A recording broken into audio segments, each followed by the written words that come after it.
Just a friendly reminder that the opinions expressed on this show are not worth a Canadian penny, so disregard anything you hear that might get anyone in trouble. And despite some of the great ideas you may hear, don't try them at home. Go to a friend's house instead. It's time to get a gun. That's what I've been thinking. Well, I could afford one. And if I did just a little less drinking, time to put something between me and the sun. When the talking is over, it's time to get a gun. Welcome to Slamfire Radio, episode 646, recording live March 18th, 2026. I'm your host, Cowtown Tony. And I'm one of your other hosts, Kelly. I'm another one of your hosts, Dustin, the movie gun guy. Taking that one Hey. around the block. Yeah. And everybody else, well, they're doing fun things down in, places where they actually can shoot fun things. Adriel posted a picture. I go to America. Yeah, it's I was talking to him a couple of days ago. He goes, I'm going to be on the show. And he goes, I'm not going to be. And I'm going, right, Superstition Mountain. Okay. Yep. Yeah. Well, good they for have them. a poll. Well, we saw the picture. They have a poll. And Dave's not Whatever. here because he doesn't like us. So. Well, Dave, I'm going to be seeing him this weekend. I'm hoping. He says he's going up on Friday. I was thinking I may go on Friday night, but why don't we get into what we did in Guns this week? Let's do Because that. we can talk about what we did in Guns this week. Plus, we'll also be able to talk about what's upcoming this weekend, too. Awesome. Sounds good. How about Kelly? Let's go with you first. Okay. So what did I do with Guns this week? Well, I submitted my nomination form.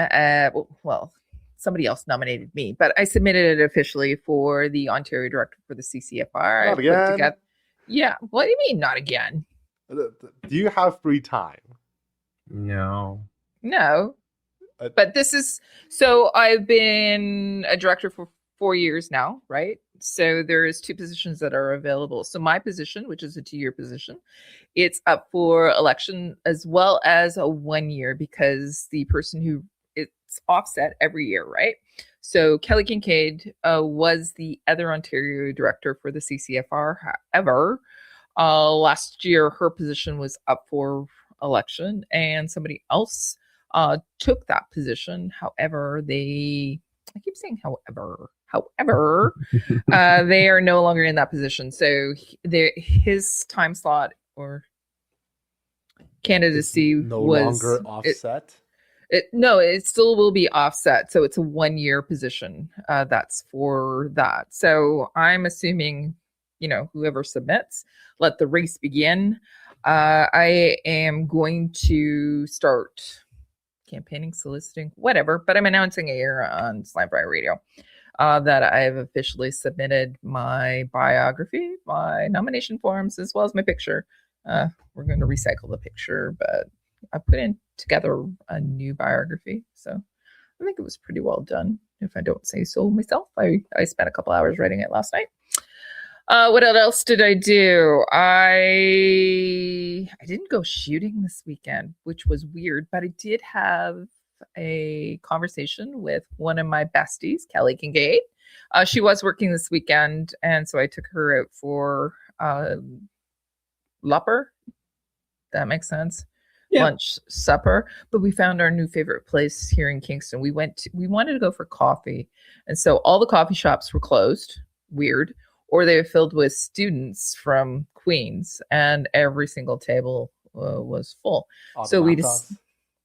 Yeah, like Christ's sakes. Anyways, so no word of a lie, we went to 6 coffee shops, couldn't get in. And we went to a couple other places too that weren't coffee shops, but were places that we would normally haunt, but they were closed. So we were walking by this really cool place near City Hall, and we said, why don't we just go in there? So we had a glass of wine, and we had some really cool. It's a wine place. It's really cool. So we're sitting there, and I'm wearing my Firearm Rights, sweatshirt. And we're sitting there drinking our wine and eating our crostini with gorgonzola and ham on it. It was delicious, by the way. And a guy walked past us. He goes, "Hey, I like your shirt." And I said, "Well, thank you." And he goes, Are you with the CCFR? And I said, why, yes, I am. I said, I'm one of the directors. And I said, this is Kelly Kincaid. She was one of the other directors for the CCFR. And he says, you know what? I really thank you for everything that you guys are doing. You guys are amazing. You got to keep it up. So he was one of our peeps, and I just wanted to say, give him a shout out. He probably doesn't listen to the show, but still, right? Got to wear and got to represent the CCFR. So when did that? We did talk about. Oh. And that's when Kelly's internet died. We did talk about Kelly's internet is not very good, so that's something. Well, Tony, yeah. what did you do in guns while we wait for Kelly to come back? Sure. What did I do in guns? I'm still doing the show notes. Sorry, guys. That's okay. Do you want me to? Oh, she's back. Kelly's back. All right. I'll go back to you. Did I freeze again? You did. At least you freezed very clean this time. There's no robot Kelly going around. Oh crap! What did you hear? Where did you leave it? We heard you saying the guy came up to you saying that they thank you for everything you do. Is that correct, Dustin? Yeah. Okay. Yeah. So it's talking about going out on Wednesday night skeet night. Yes. No. Yes. I think we haven't got to that part. No. Nope. Okay. So Wednesday night skeet night's going to start happening again because it needs to. It was our weekly meeting. And unfortunately, neither Kelly nor I have had the opportunity to take out our 20 gauge yet and shoot them. So we got to get going on that. But the weather's been complete and utter horseshit. So we haven't done it yet. Oh. And that's it. I think that's everything. That's a lot.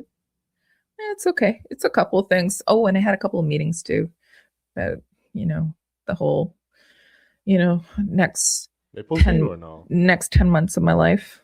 Yeah. Maple Seed, getting things planned, had some conversations about how we can streamline processes for our instructors, bringing on some new people, traveling across the country, dates and different things. So, yeah.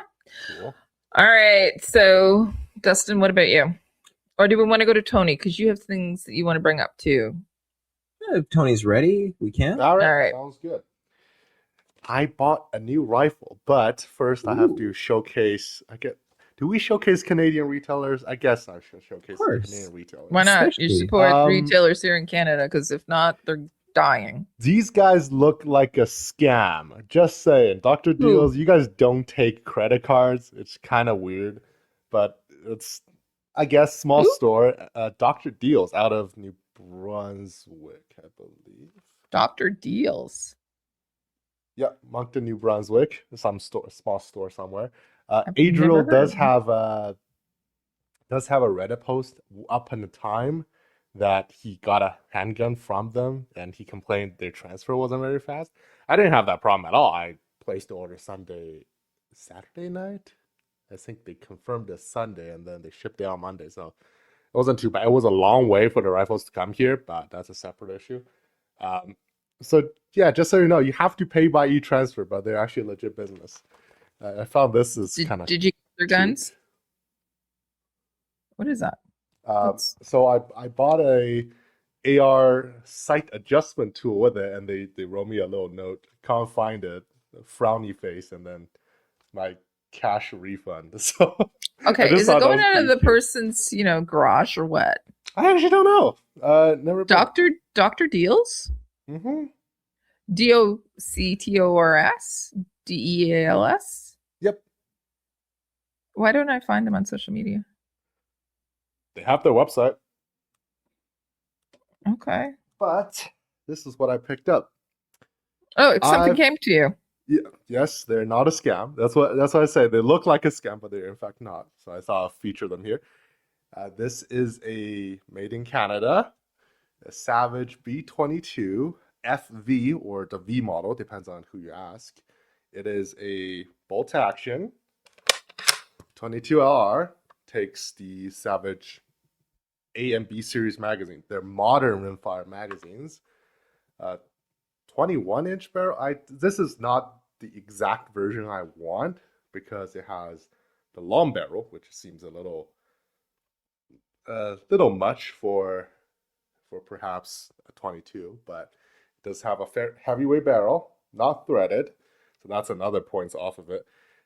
Has the side bases on it, but it's not a one piece.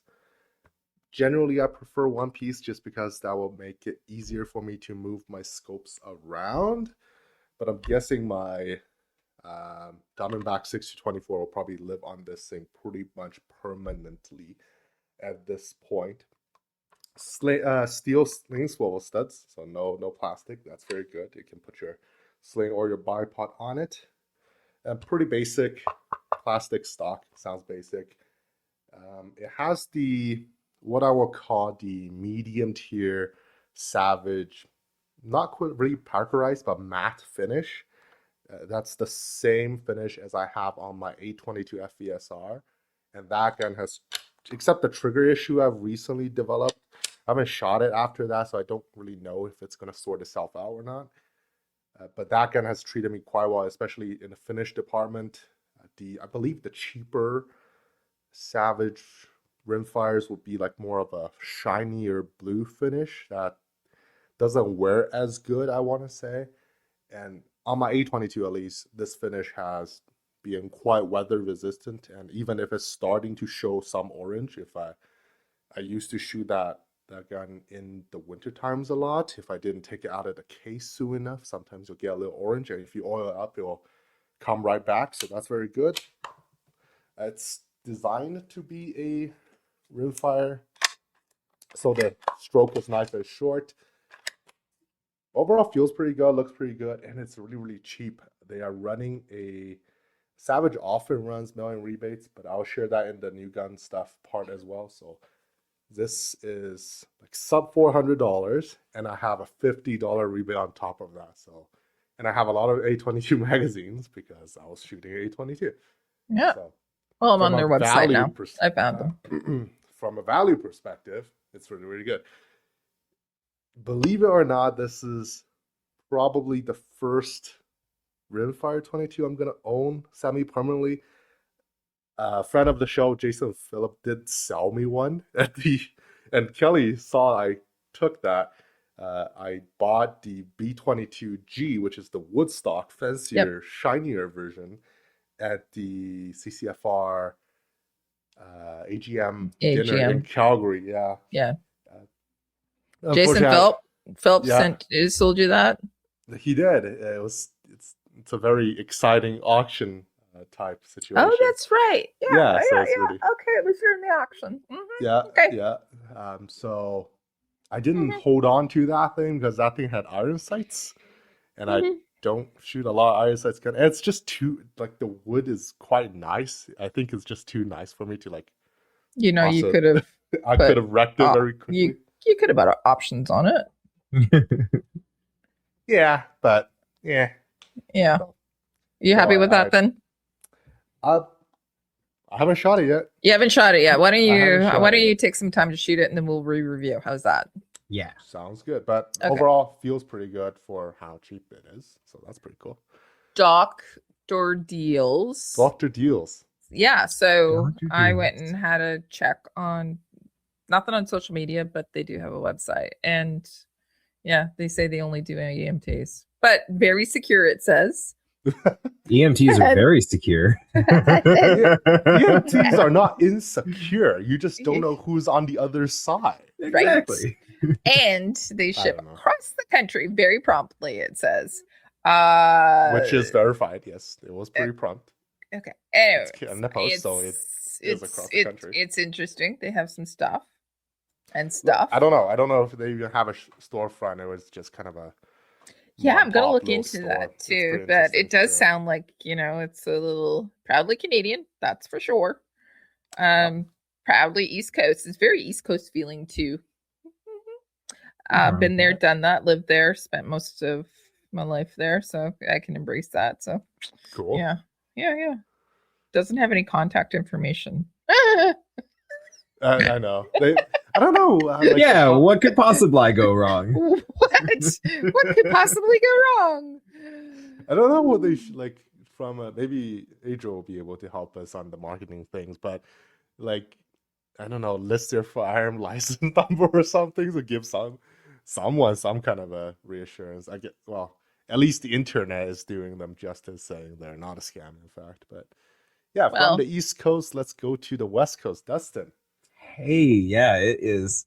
It's the wet coast right now. I've We're heard. oh boy, it has not stopped raining in the last 3 days. It's just been downpour 24 hours a day. But this is not a weather show; it's a gun show. Let me tell you what I did in guns this week. I got to test a solid plug for an AK-47, which is pretty cool. So for folks that Nice. don't know, when we're doing blank fire, we have different constrictors that we put down the barrel to different effects for different flashes. But one thing that we will do is something called a solid plug. What a solid plug is exactly what it sounds like. Screw a solid plug nice and deep down the barrel.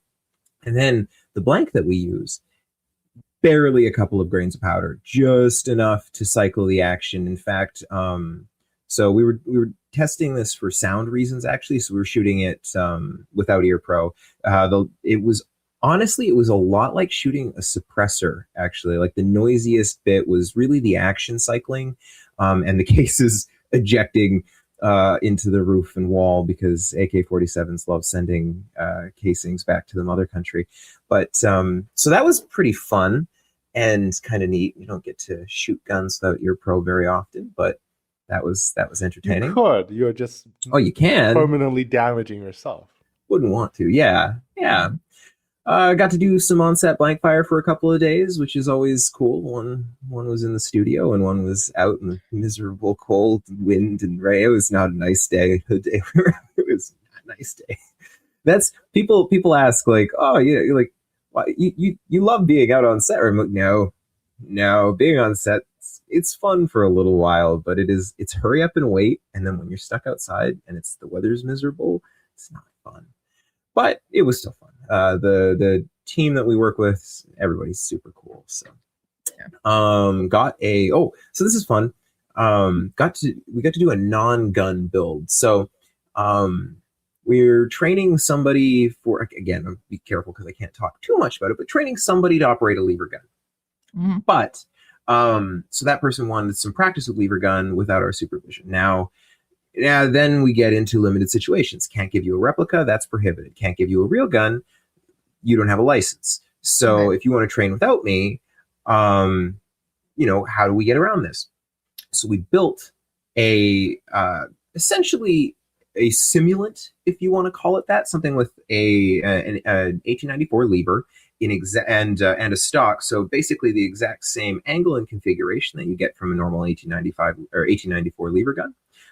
But the frame and the body of it and where the barrels would be, not a real gun. Doesn't look like a gun, so the law says that it's not a replica if it doesn't imitate a real firearm with precision or near precision, and it doesn't. So that was a cool thing that we got to build and pass off for somebody to train. And Why I just not thought that get was a Red Rider? well, again, when you start playing with toys, and especially like the goal was to train this person because they're going to be using an 1894 lever. Fair enough. Right. So you want them to have that same sort of ergonomic practice and similar weight. So it's just one of those like kind of problem solves that you kind of have to work around to stay within the realms of our law and within the realms of common sense. Not that our law and common sense meet very often, but anywho, I just thought that was anecdotally cool. I know because you guys are in our group chat, but I've started building my list for my first round of YouTube filming stuff, and I am rapidly excited for the day that I have a Saturday off so that I can go up to the armory and film what I want to film. But I'm very excited. Have the list. I have some of the stories. I'm starting to kind of work on that. We'll shoot a bunch of shorts and a couple of long forms, and I'll learn as I go. But I also got a couple of gadgets and toys. Got a couple of new studio lights for that filming, and I got a little display, one of those little lazy Susans, the electric lazy Susans that you can set the speed. So I have a few more elements that I need before I'm ready. I got to 3D print some gun stands and a couple of other little bits, but I'm very excited. I'm getting close now, and I have been just like chomping at the bit to work on that project. I've been really motivated, and there's some really cool stuff to talk about that folks haven't seen before. So, and I think I'm probably going to be once I shoot it, once I'm happy, I think I'm going to I'll put the stuff up on Slamfire, and I think for our Patreons, we'll probably put it up on Patreon a week early, so that people can enjoy some content. So that's fun. What else we got here? Oh yeah, another Saturday and another day working the CCFR booth at another gun show. So worked the BC Outdoor Show out in Chilliwack on Saturday. I had a ton of fun. Got to hang out with Rod all day, which is also always fun. Rod and kind of the whole same cast of characters plus some new faces. I have to say this year, the number of field officers has increased out here. We really struggled with awesome. that in the past. I know.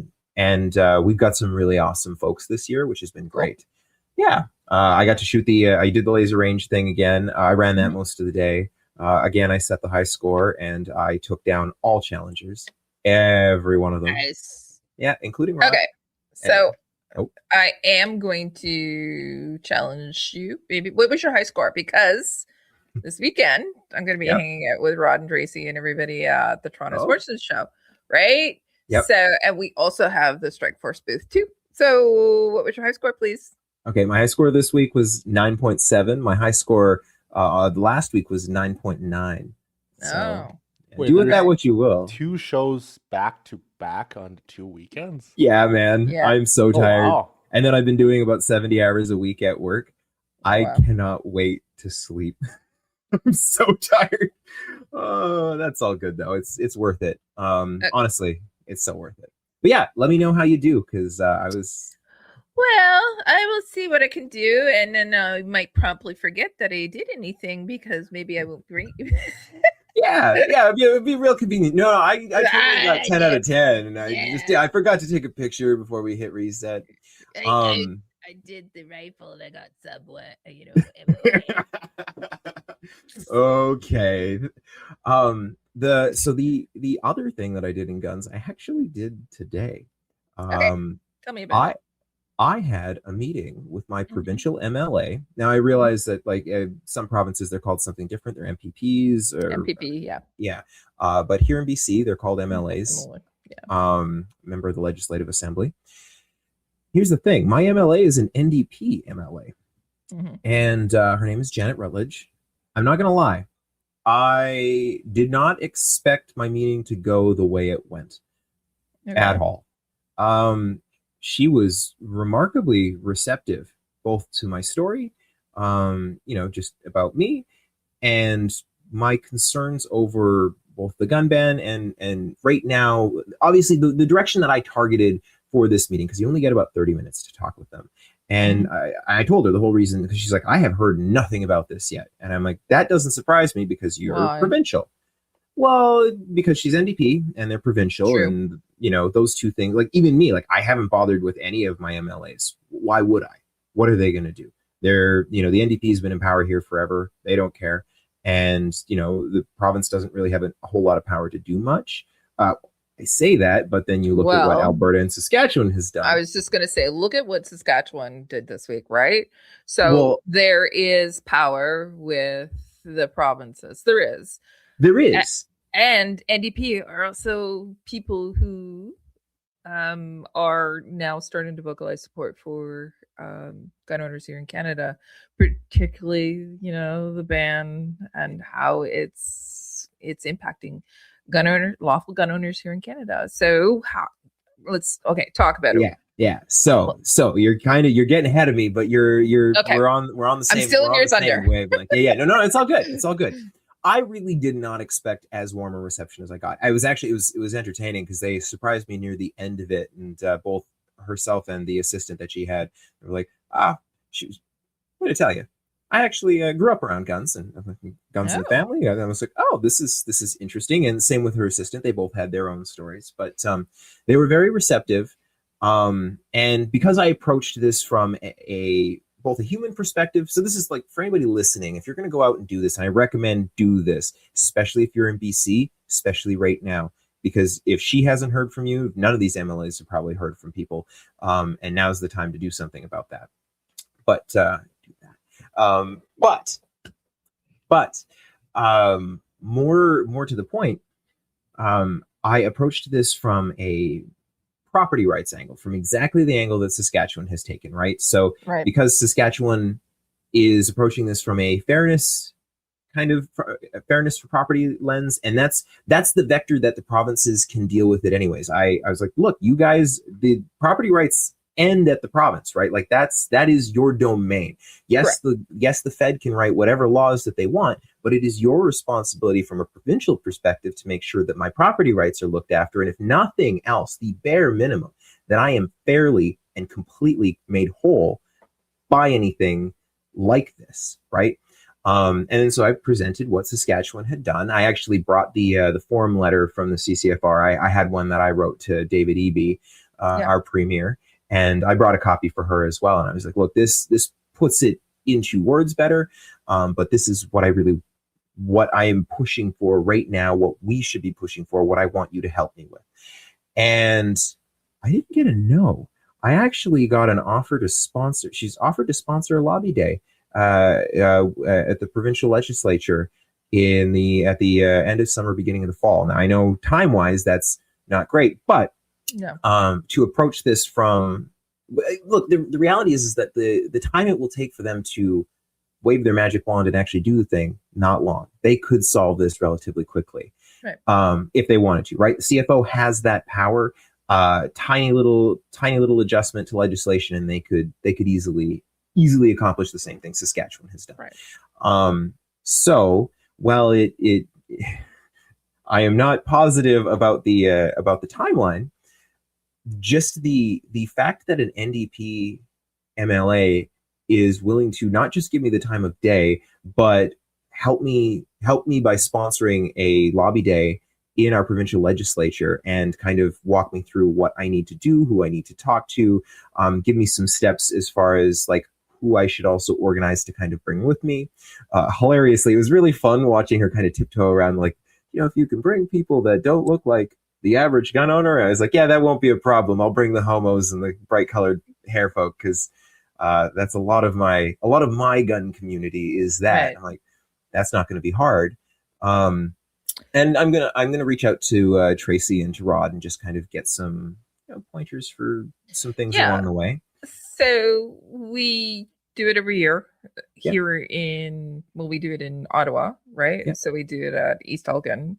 I just said East Elgin. Why did I say East Elgin? I have no idea. EOSC. So there is a shoot there, and Tracy organizes that because she's our lobbyist here in and she is based out of Ottawa. But that being said, please connect with her and she'll give you some pointers on it. But the reality is, here's the thing also.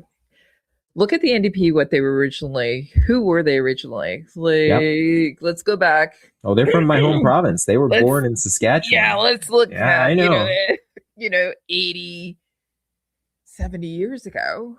Yep. They were farmers. Yep. They were the people, right? They were the hard workers. They were the gun owners here in Canada. So there is that history too, right? So it's good to see those types of things and those conversations taking place. Yeah. I think that there has to be a shift, because essentially it was NDP from the urban community, specifically Toronto, for the past couple of decades, and that has changed, or it looks like it is changing. NDP is getting on board with some of the things that we have been talking about from a gun perspective. But take them out to the range. I do think that end of summer and also beginning of fall, it's really late, but let's also be real, right? We've been working on this for how many years? The reality is, like, I know time-wise, like, and I told her that. Here's the thing. They are also, like, the NDP right now is kind of in trouble. Like, I don't know if you pay attention to interprovincial politics. Yeah. They're in trouble. I think a big part of why, and even when we were talking, she's like, I don't know if you're aware, but we're kind of front loaded with this whole land, rights thing. And I was like, yes, I know. That is part of why I am here. this is also a property rights issue, and it slips right into exactly the thing you guys are dealing with right now in standing up for the property rights of the people in your province. This is how this is something you can sell.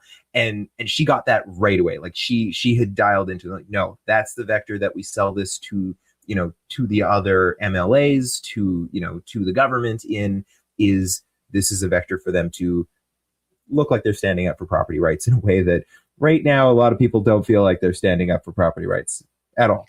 I know it's taking place in your province, and I also know that historically it's tied to treaties, etc. And everybody on this show knows that I'm Indigenous too. It's part of what I do in corrections as well. Yep. So, however, that being said, I also believe in people and their rights to their property, particularly when we're talking about firearms. Their land currently right now.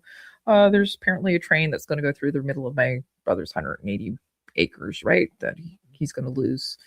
So it's horrific what's happening all over Canada. It's horrific what's happening with property, and it's horrific what's happening with our guns, right?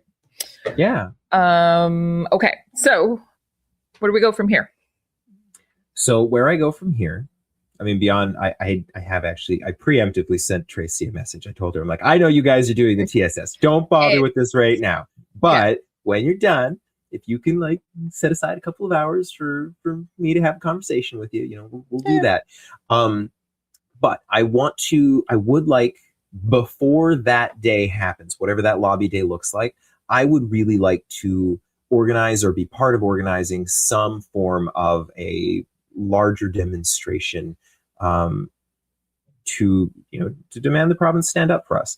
And I don't think that that's unreasonable. And I think that that's something that could be accomplished in, the next several months.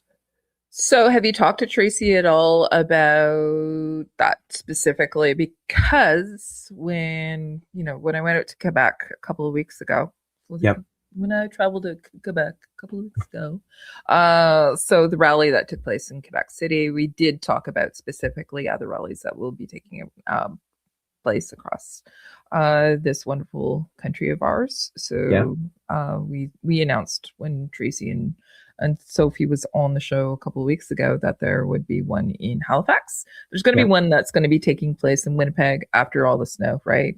Looking into May, etc. But what other province has been kind of on board? Yeah. So I think that's if we could organize one for the West Coast. I mean, we also not gonna lie, we've also got a draw. I mean, you can get people to come out just to see Rod, for real. I could probably convince him, be like, hey man, you gotta come do this. You gotta get out of Chilliwack for a minute. But well, I think that he would. Oh, I know he would. Of course he would. I'm saying, he's got time. He'll go do it. No worries. Rod will do it. But he looks more tired than I do. I had a director's meeting 2 weeks ago. 2 weeks ago. There's lots going on with the CCFR. I'm excited about everything. But we have it's our busy season. We're starting, right? But not only that, all the gun shows and everything. Rod's going to be at TSS this week. Yep. Maybe we can chat a little bit. I'll poke Tracy and just said, you're going to be in a room with them, and it'll be a minute before I get to again. Like, I can pop out and see Rod anytime I want, as long as I've got a day off. He's more accessible to you. Yeah. And I will be having some conversations with him. But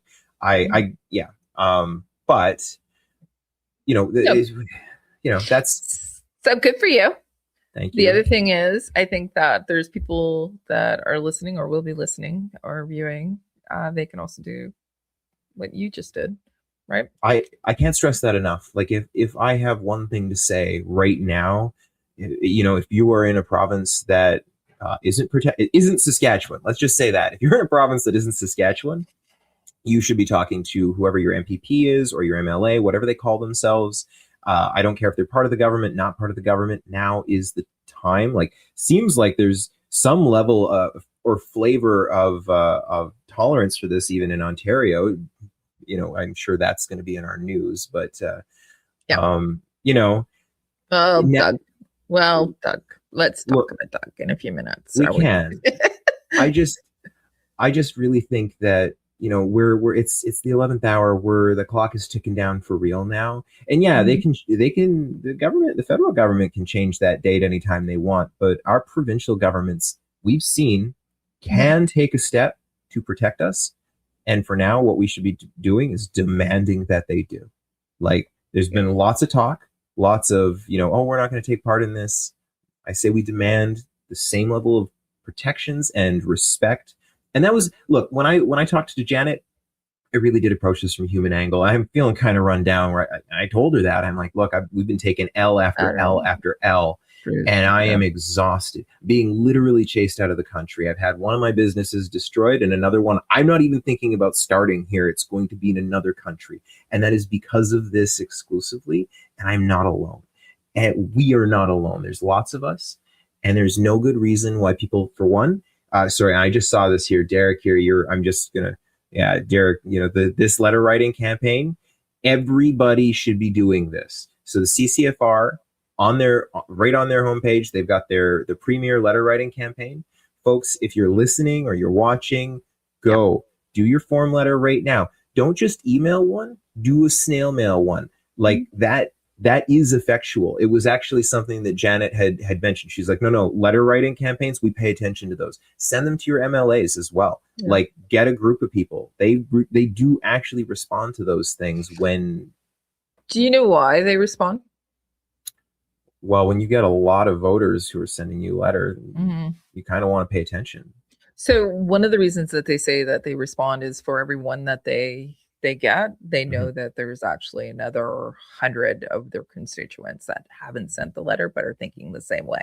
Yeah. So when they measure something that's taking place, particularly if they get a lot of letters or emails or phone calls, they know that their constituents want something. So way back when the OIC was first announced, Kingston was one of the, remember way back when Kingston I remember. was one, right? And we showed up en masse in Kingston, me, Tracy, as well as I think a good 200, maybe 300 of Kingstonians sitting in there, and my particular counselor. So you have to do this on a municipal level as well as, you know, a provincial level too. So you have to talk to your mayor, the mayors for the municipal, right? Yep. But also actually your counselors, and get it on, you know, get them on board with it too. You have to talk to your MPPs or MLAs. You know, out east, it's also MLAs, just have to say that too. But here in Ontario, where it's the center of the universe, it's MPP. So Kingston, again, the area that I live in is just, it's liberal. It's a liberal MPP. It's an MP. It's like, it's been horrible. But you still have to do it. Yeah. And they're supposed to actually listen to their constituents. Mark Gerritsen doesn't. I'm just going to put it out there. I'm not supposed to have an opinion. Is he your MP? Oh my God. I am sorry. You didn't know that? I didn't. I at least like my MP. I mean, he might be for the wrong party, but I don't. Oh. Yeah. It's Gerritsen. Oh. Yeah. I'm lucky, aren't I? Yeah, we're so lucky here. Okay. So you have to do it. Yeah. The other thing is to also, so taking a form letter, I think form letters are good because it's volume, right? You don't really, to be real, you don't really have to think about it. No. And then also, if you have let's put it this way, if you're a little rough with words, right? Yeah.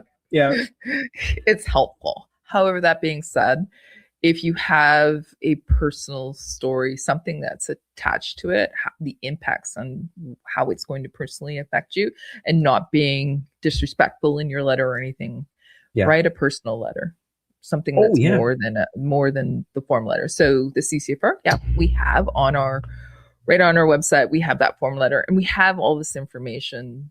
But you know, take the time and do something a little personal too.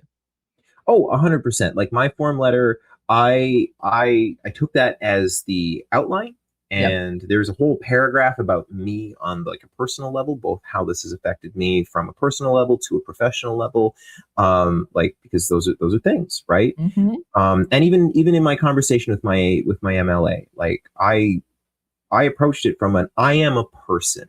I deserve just the most basics of respect, dignity, and recognition of my property rights too. Here's my story and how this has negatively impacted me. Like I told them how I got into guns. You all know my story.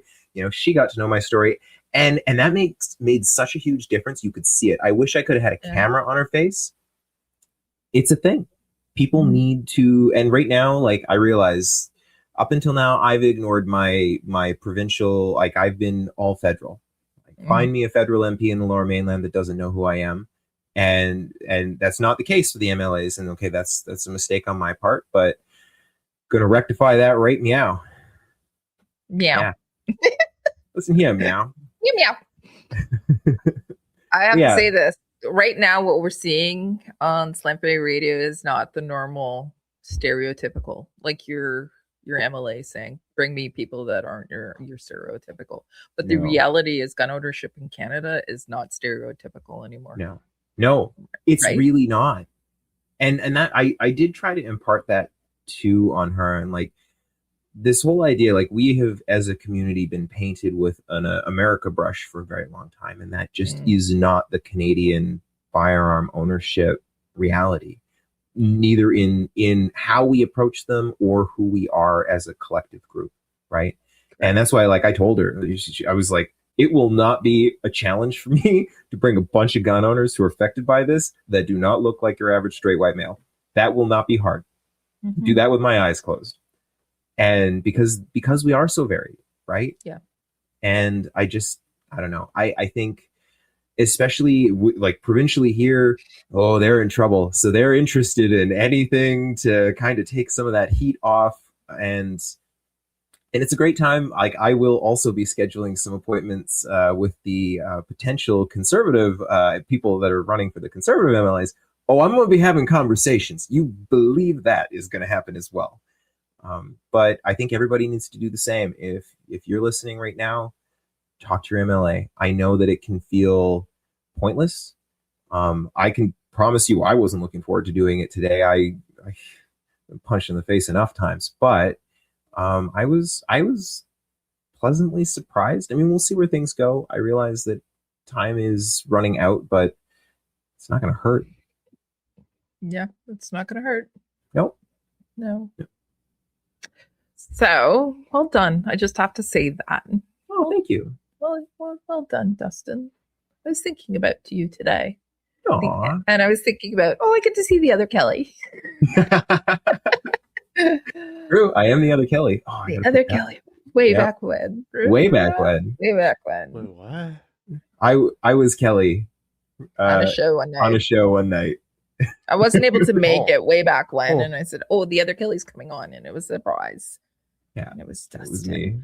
So 3 years ago, it was our 500th anniversary, our 500th episode. Did you know that?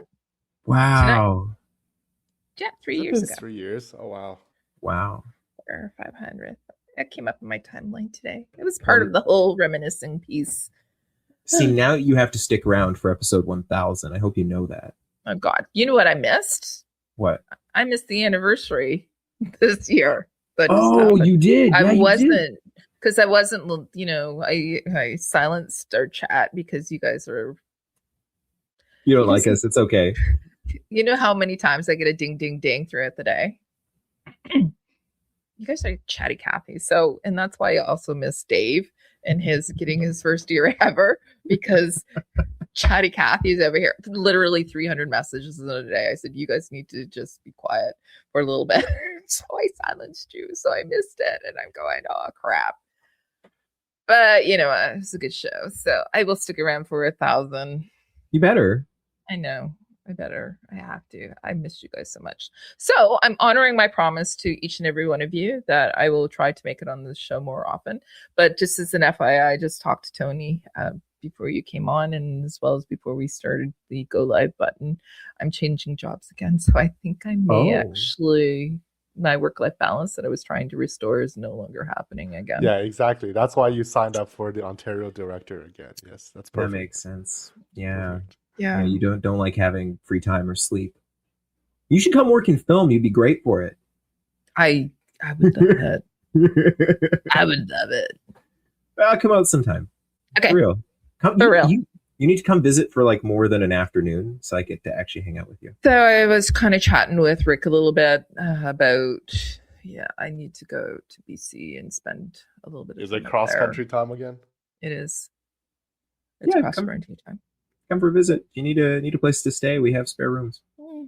Yeah, more than a weekend or more than a couple of hours and getting on a ship and exploring Alaska, where I want to move to because I fell in love with it, and and I hate people, so it's perfect. Alaska's perfect for you. Yeah.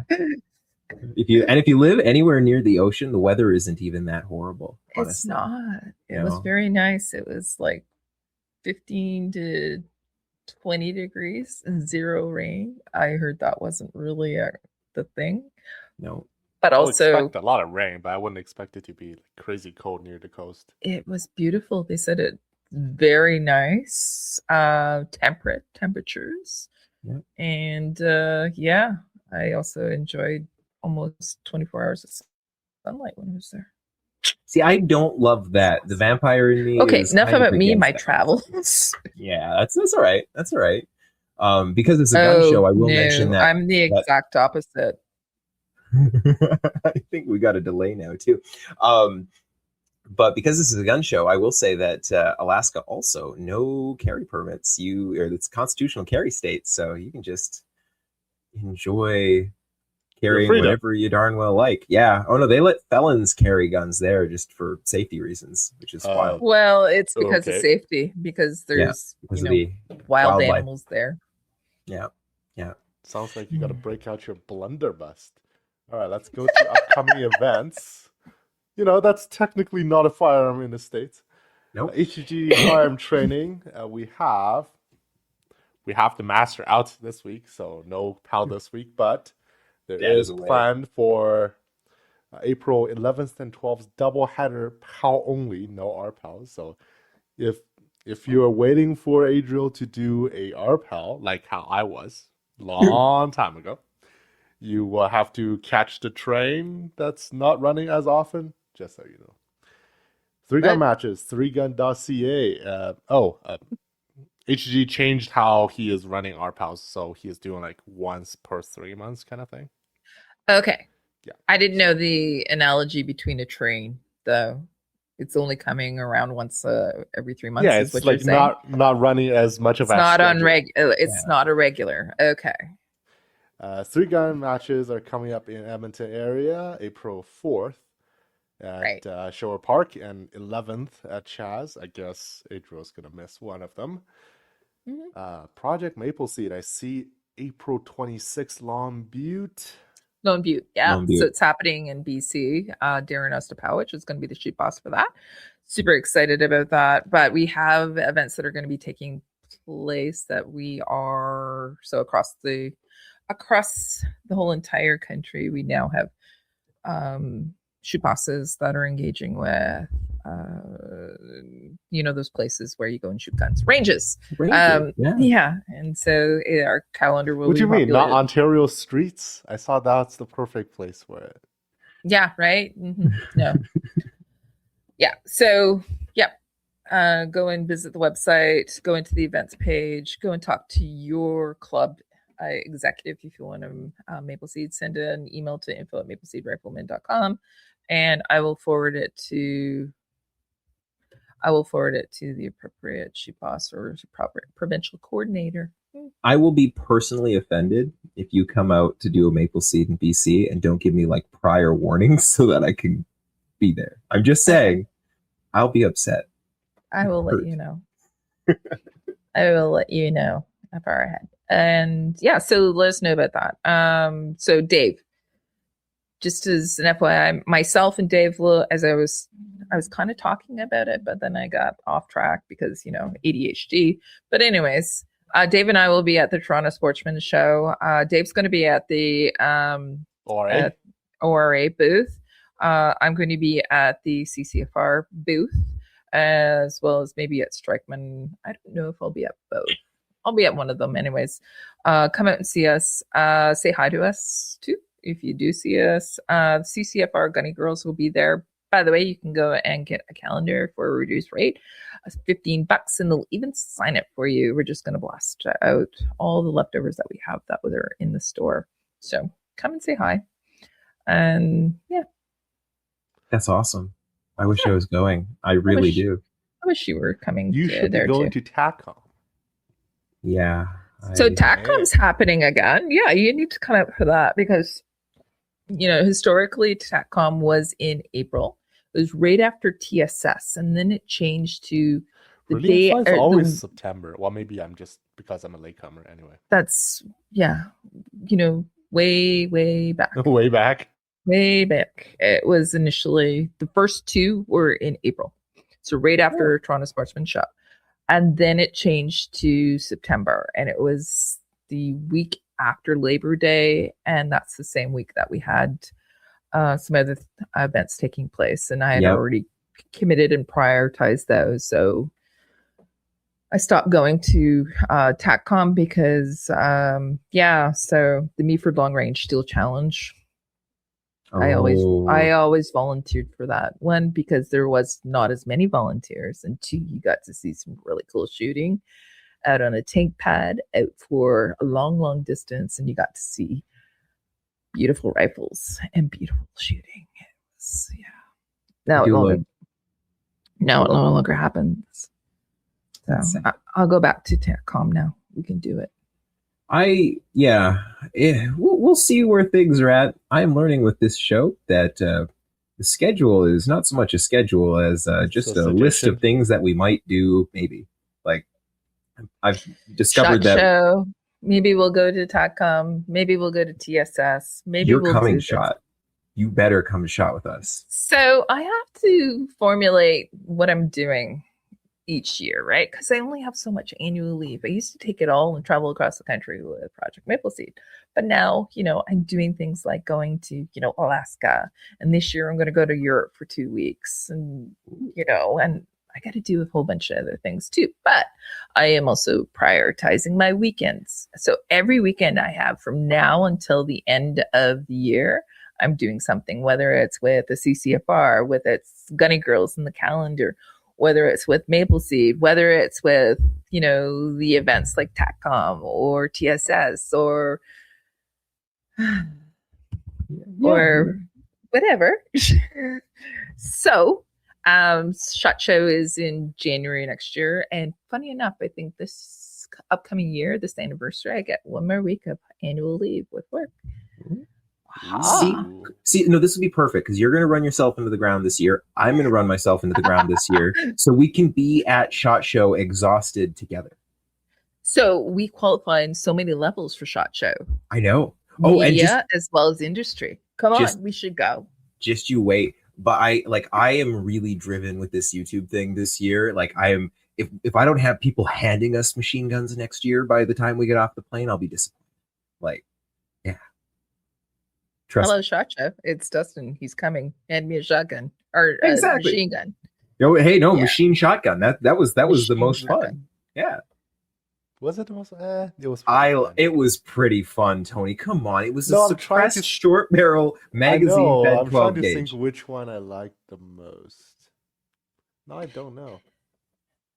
It didn't get as hot as the rifles. Okay, so why don't we move on? Because guess what? Yeah, it's okay. Late. Let's go to the news. Supreme Court decision. Just the decision to hear the case, not the decision, is coming out tomorrow. I don't know why they have to make this official. It's like, well, serious? So they have to make the announcement whether they're going to hear the case or not. Everyone's like waiting like this at their computer, and they're gonna say like 5 seconds worth of words. We decided to hear it. We decided not to hear it. That's just correct. Yep. I guess court is gonna court. So they have to make a decision whether it warrants, right? When you submit an appeal, right? It has to be reviewed. You have to submit where the error was in judgment, right?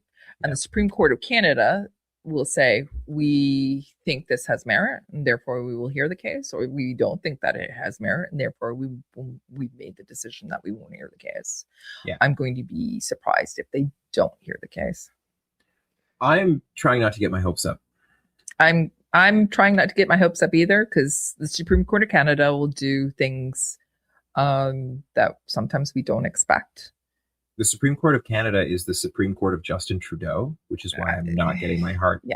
Like, so they do things. Judges, I'm just very. Judges do things that you don't expect. That you don't expect, and not always according to what Common sense, been logic, case law. This is Supreme Court of Canada, though. This is a Supreme Court of Canada and appeals. This is the last stop. Yep. It is. They also haven't heard a gun case in a while. Right. Like, what's the last time they actually did? Oh gosh, there was one. I want to say like 7 or 8 years ago, and it wasn't really like a right to have firearms. It was just there was a firearm involved. But they haven't heard a like gun rights case in a long time. I think they did the mandatory minimum. I think that's right. You're right. Did. Okay. Yeah. I know who. Anyways, just keep going, Kelly. Don't even talk about it. Just move on. All right, moving on. Let's go to a friend of the show, Calibre magazine, Caliber magazines. But Caliber magazine. I have to say it the wrong way. Dan. Don't. So, yeah. Where'd they go? Let me see. Caliber magazine, and they're actually on. If you're on the Android version of the client, there's the hype function. I think they were at top 33 this morning. They're at top 26 right now. So what are we talking about? It's pretty big. We're talking about how the gun ban budget has crossed the $1 billion mark, and the Caliber magazine, Dan, has made a discussion about it, basically. And, well, we knew that was going to happen. Sorry, but we did, right? Who's shocked? You want to see my shocked face? Super shocked. Yeah, super shocked. So, no, yeah, I think it's, what is it? Like April, like the budget year is coming to end, so they have to add more money to things now. So that's basically what's triggering the whole thing. We already knew that it was going to be in the billions as opposed to the millions that they said that it was going to be taking place. Remember, they haven't even seized, any confiscated, guns. Recovered. Can I use a different term? I won't use the word recovered. They didn't possess them before. Confiscated. They haven't confiscated any. So it's confiscation. So when we look at it's palatable to people who don't understand firearms at all, that it's a buyback program. But when you start talking about the fact that it's only compensation is going to be $2, that's not fair. That's a slap in the face. Actually, the truth is that they don't technically. They don't own any of them anyway. They don't own any. No, none of them do. But the way things are worded, and they don't technically need to offer us anything. No, they do not. Well, yeah, it's not guaranteed, right? So $0 is amount, right? But everybody should go check out Dan's video on Caliber Magazine. He's got a YouTube channel, and he did a fantastic breakdown of where those numbers are coming from and how we have crossed the $1 billion threshold and how we are not done yet, ladies and gentlemen. Yep, man. He made a very good comparison. That's a little bit before my time, the long gun registry. How that I think that program was 14 years in total, and how much money that spent, and how it compares to this particular program, how the trajectory kind of looks, how the math kind of works, basically. So yeah. Well, sometimes you have to keep going, right? I think that's where the liberals are coming from, or people that are currently in power. That's where they're coming from. They have to keep going, because if not, then they'd have to admit that they were wrong, and we can't do that. So the long gun registry, there was acknowledgement from all sides of government that it was horrible. Was ineffective. But we also know that the long gun registry, even though there was any of the files were supposed to be destroyed, there is acknowledgement that there wasn't. Nope. It wasn't. However, that being said, I'm going to hold this to the public safety minister in Quebec. Let's hold him to his word, saying that the Quebec registry, which is still in effect, by the way, right, that's not going to be used for the confiscation. Believe it when I see it. I will believe it when I see it. That's why I said we have to hold him accountable, because if he's saying that. However, that being said, there is somebody else. So good on Dustin for having those conversations. But Sophie, she was talking about what was taking place in Quebec.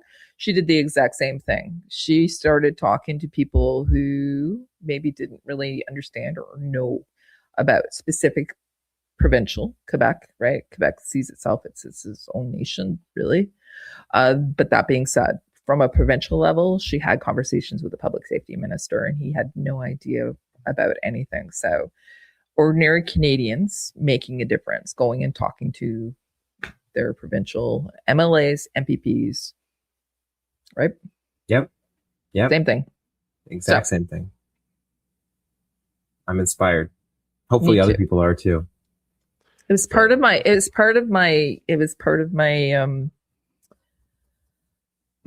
biography that I had to submit to the CCFR. I literally put it in there. I said, go talk to your MLAs, go talk to your MPPs, go talk to your MPs, go talk to your counselors, and go invite people at grassroots, right?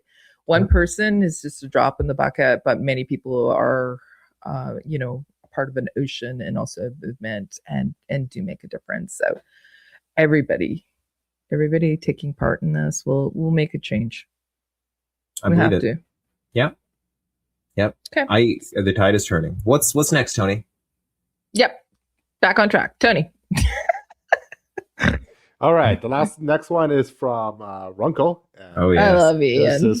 There's the news coming out of Ontario. It's Ontario. Yeah. Where a homeowner was able to, in the report, retrieve a properly stored firearm and defend themselves in a armed home invasion. And currently, they're not charged, which is very good news. How things have changed. I remember the case, I think also out of Ontario, where there was a situation where the homeowner's mother was all tied up and stuff, and he was charged. I'm pretty sure that was a pretty definitive home defense case too. But I just want to. There's been a few. I got to point out real quick, if we just take a look at this wonderful freeze frame. Yeah, you guys notice anything about that handgun that criminal has? It's just something that jumps out at you, perhaps. Perhaps that gun was never legally purchased in Canada. It was a dead giveaway. The dust cover is a little short, just saying. Yeah, the front end of that thing looks like it's got a 2-inch barrel on it. That gun isn't legal here. Nope. So I have to say this is a home invasion that took place at 3 a.m., right? Yeah. Yeah. So, and breaking into the home. So Doug Ford also came on record. He did the presser. Good old Doug. Oh, I wish we had the soundbite. I should have saved it. I forgot to. So do you remember what he said? Something to the effect of, good on the guy for shooting him. I think everybody should be able to do that. And he also made mention that he thinks it's absolute nonsense that the government's coming after legal law-abiding gun owners, and he wants nothing of it. So for all of my Ontario friends and all of our Ontario listeners, I would say perhaps now would be a great time to talk to your provincial MPPs and make sure that they put their money where their mouth is on that issue. Dear Mr. Premier. Yep. Right? Yeah, send that letter. The other thing that he is submitting that Ontarians and everybody should be able to carry pepper spray. Yeah. It should be legal so that people, particularly he mentioned women, by the way, should be able to defend themselves. I'm just going to say this, and I have to say it, that a lot of people It doesn't make a difference if you spray them No. with bear spray right in the face or mace.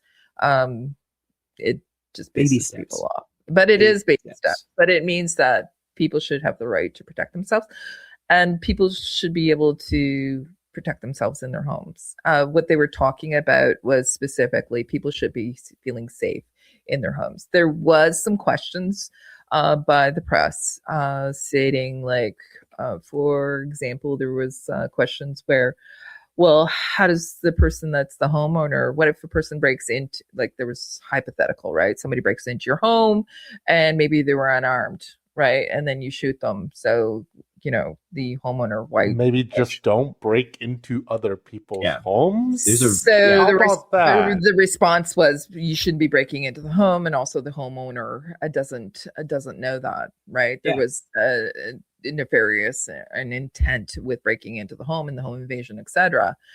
So there's also other weapons that are available. So knives, bats, whatever it is. But if somebody is at 3 a.m. trying to break into your home, and it's never a good thing, right? It should be, look, in reality, and it is wild that we still have people that are like, no, you shouldn't be able to do that. What about the poor person that broke into your house? If it's 3 a.m. and you have unlawfully broken into someone's home, you have forfeited all of your rights to safety. Like, Right. for real, it should be assumed that you are there to do someone harm and that you are armed. And I don't know. I have to say, how far we come from, and I think this was only a year ago, where we had the chief of police saying, put the keys for your car beside your door and leave the door open so that they can steal your car keys. It right? wasn't even 6 months ago. Another one of them was saying, just submit. Best option is just to submit. They very rarely want to do you any more harm. Just submit to the people, the armed intruders, as they steal from you. Best option. I do want you to think about the response time. So I'm very lucky to be in an urban area, right? Yep. However, we have so many of our population here in Canada where it is in it's rural areas where the response times sometimes actually take 2 hours, right? Maybe 3 hours for a response. And that's prioritized response as well because of the amount of constables or members that are on out, particularly in the evening, right? Skeletal staffing. But when we look at that response times, right, and what can take place is just it's not good. People should be able to feel comfortable and safe in their home. And it should be up to, and this is my personal opinion, take it for what you will. And it's up to the individual person as well. Like, I'm not going to tell the person that lives beside me that they need to actually arm themselves and whatever. If they don't, that's fine. Right. But I also know that who's going to make out better. I'm going to tell the so if the guy breaks into my house or the next door neighbors, he might have a better shot at my neighbor as opposed to me. I completely agree with you. I think some of these, what frustrates me about the debate that is still part of the debate is that all of a sudden there's a lot of critical thinking of, well, what happens if some kid's playing ding dong ditch and somebody takes this as an approval to just fire a whole mag blindly through a door. Like, because that could happen. Like, critical thinking. Hello. Why are we playing that game? Can we stop? No, it's part of coming of age. Yeah. But people should be doing it. No, coming of age is staring at your computer all day. Exactly. That's my God, how That's old a different are you? kind of coming of age, Tony. But with that, what's this next bit we've got, Tony? Oh yeah, so from the CCFR podcast, Rod and Tracy mentioned that they're looking at the possibility of a fall election. I would just like to get Dustin's take on that. I'm never that optimistic on that. I think I'm always of the camp of, you have the advantage, you might as well just ride it out, and that's basically what happened last time around. But I know Dustin is very much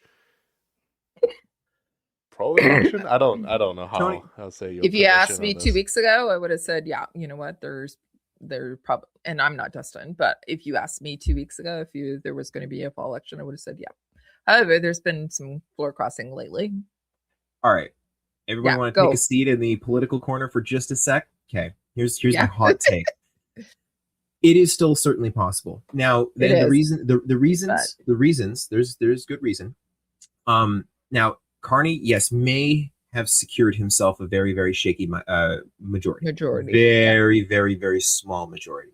Now, the reason that he could still be interested in a bigger majority is like his hands are still tied. It's still tough to get stuff done. He could have a couple more floor crossers and it'd still be kind of tough to get stuff done, because if you've got 3 MPs out on international trade things, or if he's out on international trade things and 2 other people are, you now can't vote in any kind of where's my brain going? Confidence motion. And so that's a problem. Now, the logic in why he may want a majority sooner rather than later and may still try going after one is Kuzma, right? So if Kuzma falls, or if Kuzma looks like it's going to fall, he may preemptively call a fall election as a, hey, I need to be able to, I need a real mandate, not a half plus one, half the seats plus one majority. Like, I need a real majority if I'm going to be negotiating on the part of the country. True. So there is that argument. But one of the other ones that I've found really, really interesting is the way that that committees are made up. So it's also very difficult for them to get things done when even at this 50% plus one, the committee structure is still kind of a challenge for them. So there is an additional argument for them to want a stronger majority so that they can run the table in the committees too. Because if they have even 65% of the seats, well, then they get to set who runs the committees. They have the majority on the committees. They don't have to deal with any of the BS, people, dragging their feet and any of the procedural stuff. There's a lot more flexibility that they have in going after that. And I really don't think that, like, it's bananas to me that his numbers are as good as they are right now. I don't think that they have a hope of them getting any better in a couple of years. Like, I really don't think things are going to get any better in the country in the short term or medium term, honestly. And I don't know if anybody's looked at the potential, the projected potential comeback for the NDP if Avi Lewis wins. They could be looking at pulling between 10 and 13% from the Liberals for the NDP, which would be a problem. And I could see him wanting to get that election out of the way. Like, Avi Lewis is probably going to be leader of the NDP in the next couple of months here, right? Like, I think their leadership is at the end of this month. So I could honestly see if Carney was thinking like 4 years ahead from now, he calls an election sometime in the next 6 months. Yeah, he wouldn't be able to in 4 years from now because there's no way. He's got no home, right? Because now Avi Lewis has had 4 years to run, right? Right now he's just a new face. But every day that man is there, he's pecking away from the left flank in a big way. And Carney hasn't managed to steal anywhere near as much from the right as I think they were hoping with that transition to the center. I don't know. I'm not putting any hope on it. I'm not a betting guy. I only bet with my life, never my money. But I do think you have some very good points. I think though that, again, if you had asked me 2 weeks ago, absolutely 100%. Same. But I think that there's been some shady shit happening. Just have to say, some shady shit happening, and there is a some majority that's happening. He's a little bit more comfortable. He's a little bit more comfortable, but I question how comfortable he is, and I question how long that lasts, right? Like, there's no way they win again in 4 years. I truly don't believe they could win again. Well, with the economy that we are right now, right, the prices are astronomical. How much is it for a liter of gasoline? You want to know how bad it is out here? I know how. It's over 2, I think. It's 2.09 today. It's been going up 5 cents a day. So first time ever, right? The first time ever? No, no. It's been over $2 there. It was at like Oh, yeah. once upon a time it was like a 235 here at, No at its way. worst high watermark. Yeah, Yeah, it I was think really it bad. was like COVID. No, COVID was great. COVID, it was below 90 cents. It was like What was 89 it cents in then? I think COVID. it's like I'm- over. Well, after maybe slightly after. I Yeah, remember we're there was a at- time as a high. We're at $1.68 right now in where Oh. we're.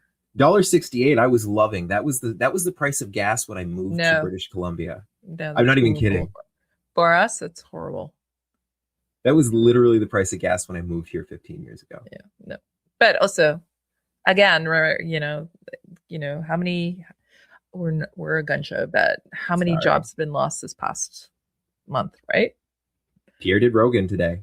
Yeah. Oh yeah, right. I was going to talk about that. How exciting is that? I haven't even had a chance to listen, but It's not up. It's not out yet. I can't wait. need to. It's gonna be good. It's all over social media, though. It's Yep. going to be.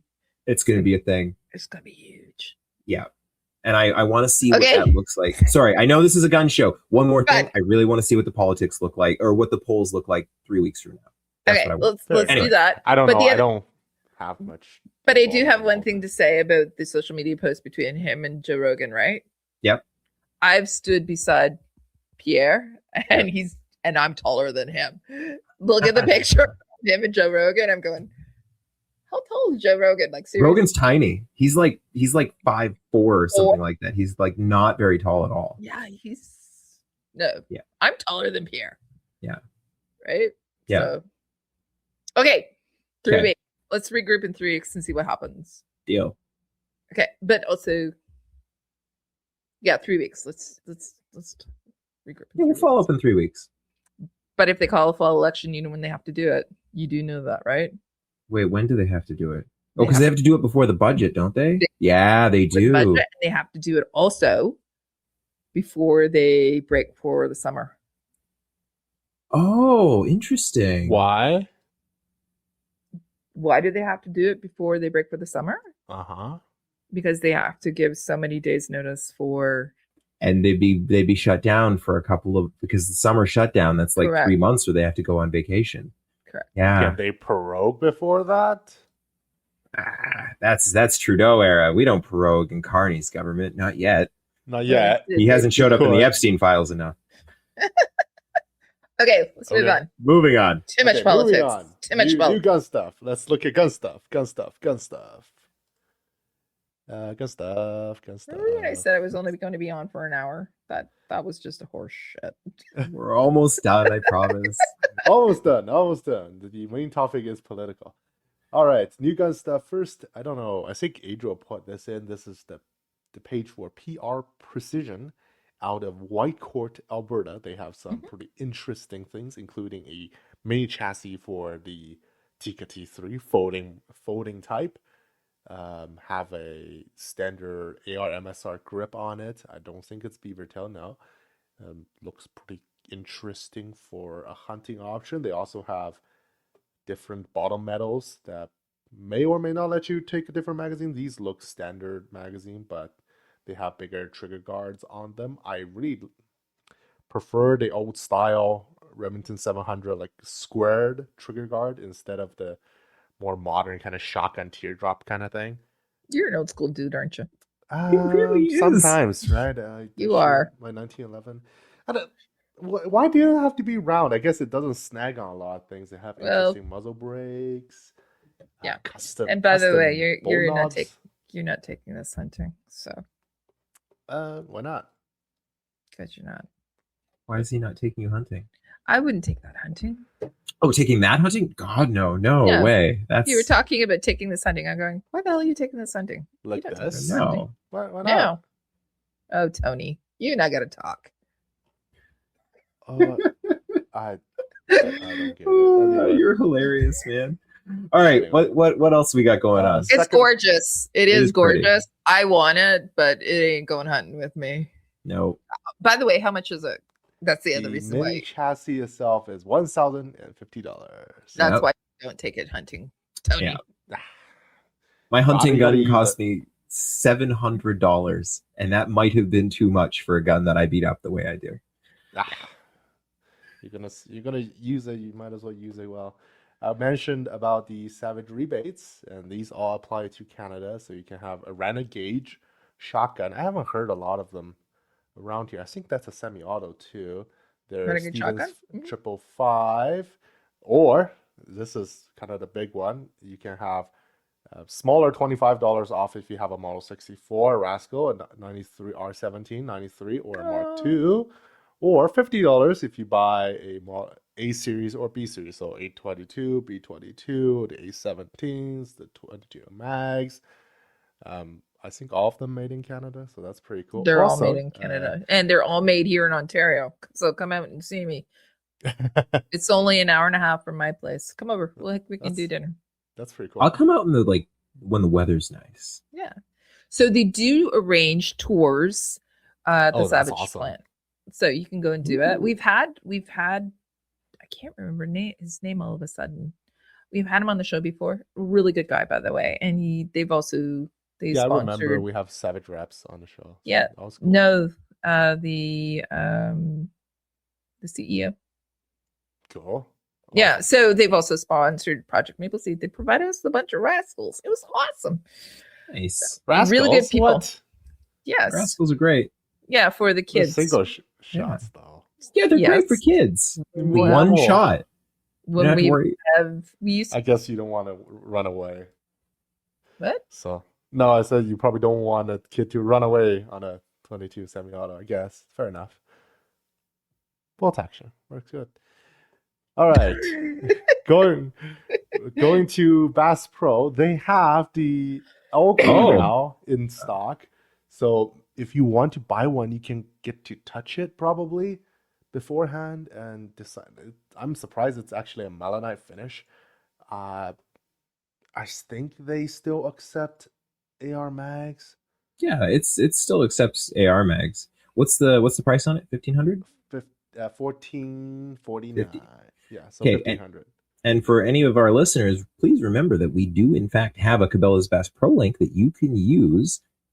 And if you decide to purchase the Alcor or anything else, we will read about it on the show at some point, and we get a tiny little bitty kickback that helps keep the lights on. So Go ahead. I'm gonna wait until Kodiak comes out with that sweet chassis. The problem is I've also heard that these Alcors eat themselves after a few thousand rounds, so I want to see what Kodiak does to solve that. Fair enough. I think I solved the mystery of Bass Pro links not opening. For example, here's the White Flyers Blackout Orange clay targets for $29.99, a good discount from $38, and it's in store only. So when you click in it, it'll tell you the thing has gone fishing. So just so you know, go into your store in case you're organizing, for example, IPSC shotgun match, some kind of rimfire match. These clays are very handy, and you might as well get them on sale. Oh, you got to set your store. Sorry? You got to set your store. Yeah. That's fine. That makes sense. I have it set. Okay. Anyway, going to Northern Elite Firearms, they're getting the Vortex Ace Ballistic Weather Meter in store now. I mentioned that it's the new Vortex Relay Geoballistics situation. It is 899 Canadian. Tony, that's a little pricey. Comparing to the Castro, it's actually not that more expensive, and you have a color screen. Fair. And you have a warranty, so you can drop it. Oh, I do love Vortex's warranty. So, to me, for electronic devices, I think that's huge. Yeah. Because I'm so very good there is a variety that are on the market. I love Vortex, by the way. I really do. They're amazing people.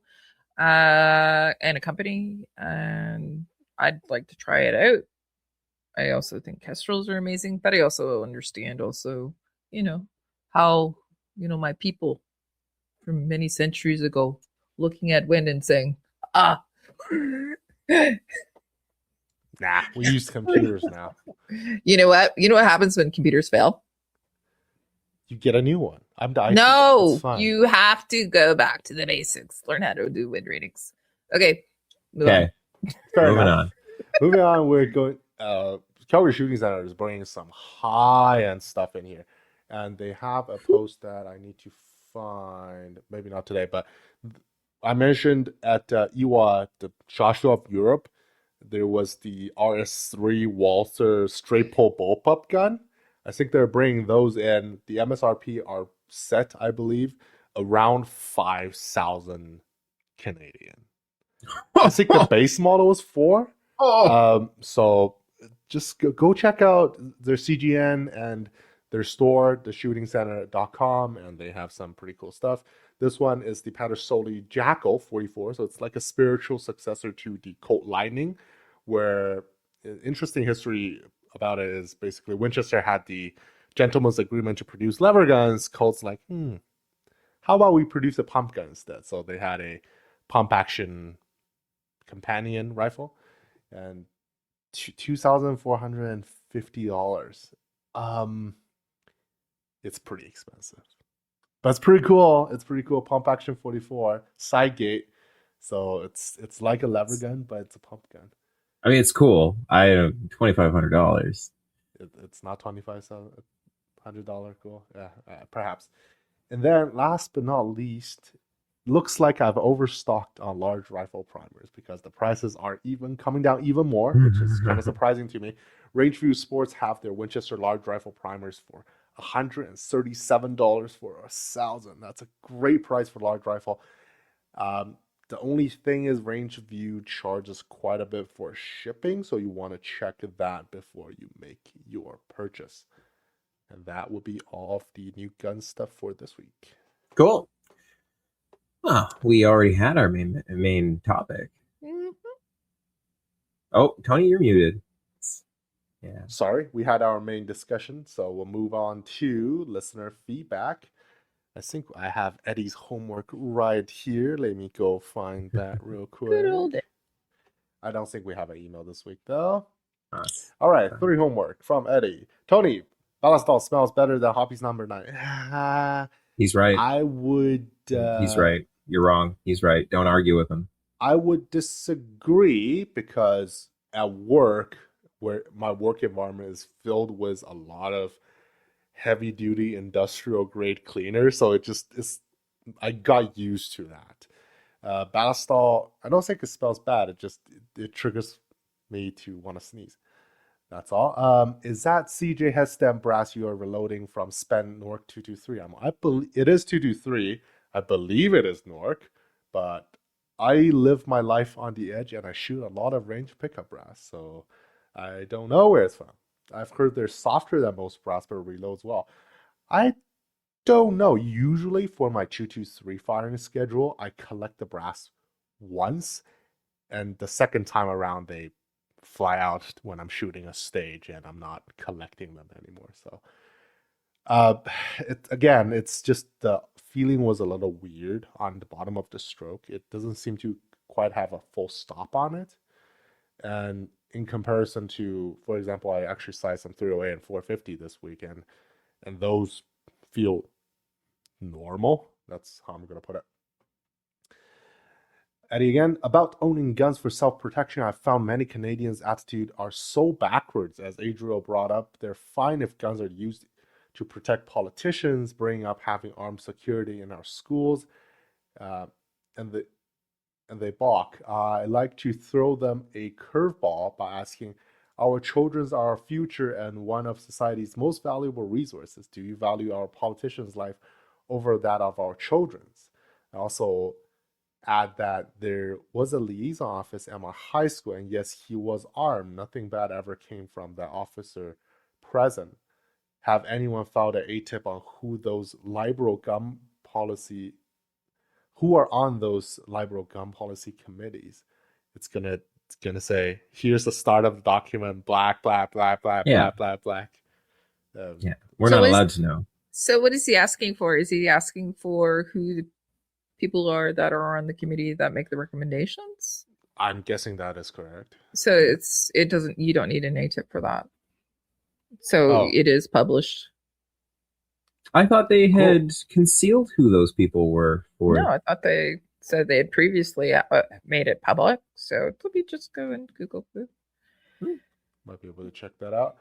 Typical hypocritical elitists like John Tory have armed protection, yet they would ask why anyone needs a gun. It's obvious he believes he is far above the commoners.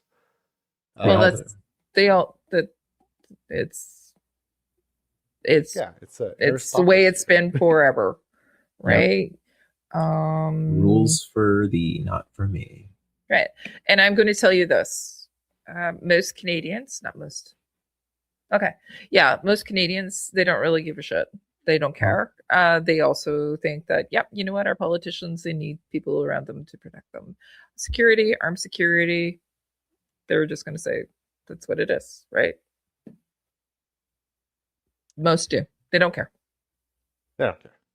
They All don't. right, let's go to Eddie's last comment. This is for Adriel, who is enjoying the sun of America right now. So, Adriel, those Campro 314, 314.314 bullets, 98 grains.